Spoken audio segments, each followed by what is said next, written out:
भगवान बुद्ध के जीवन की कथाओं का संग्रह जो हमें बहुत शिक्षाएं देती है। आशा है यह कहानी आपको पसंद आएगी। गंगा के किनारे एक वन में एक खरगोश रहता था। उसके 3 मित्र थे, बंदर, सियार और ऊद बिलाव। चारों ही मित्र दानवीर बनना चाहते थे। एक दिन बातचीत के क्रम में उन्होंने उपोषथ के दिन परम दान का निर्णय लिया, क्योंकि उस दिन के दान का संपूर्ण फल प्राप्त होता है। ऐसी बौद्धों की अवधारणा रही है। उपोषठ बौद्धों के धार्मिक महोत्सव का दिन होता है। जब उपोषथ का दिन आया तो सुबह सवेरे सारे ही मित्र भोजन की तलाश में अपने अपने घरों से बाहर निकले। घूमते हुए ऊद बिलाव की नजर जब गंगा तट पर रखी 7 लोहित मछलियों पर पड्डी ढी तो वह उन्हें अपने घर ले आया। उसी समय सियार भी कहीं से दही की एक हांडी और मांस का एक टुकड़ा चुरा अपने घर को लौट आया। उछलता कूदता बंदर भी किसी बाग से पके आम का गुच्छा तो ढ अपने घर ले आया। तीनों मित्रों ने उन्हीं वस्तुओं को दान में देने का संकल्प लिया, किंतु उनका चौथा मित्र खरगोश तो कोई साधारण प्राणी नहीं था।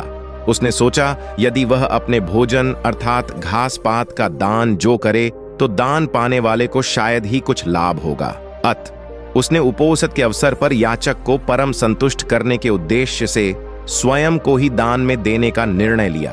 उसके स्वयं के त्याग का निर्णय संपूर्ण ब्रह्मांड को दोलायमान करने लगा और शक के आसन को भी तप्त करने लगा।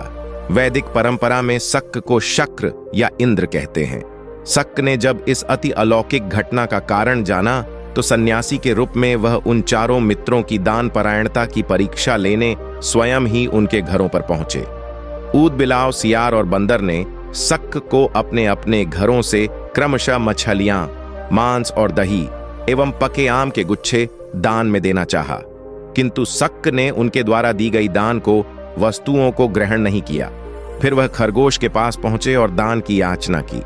खरगोश ने दान के उपयुक्त अवसर को जान याचक को अपने संपूर्ण शरीर के मांस को अंगीठी में सेंक कर देने का प्रस्ताव रखा। जब अंगीठी जलाई गई तो उसने 3 बार अपने रोमों को झटका ताकि उसके रोमों में बसे छोटे जीव आग में न जल जाए।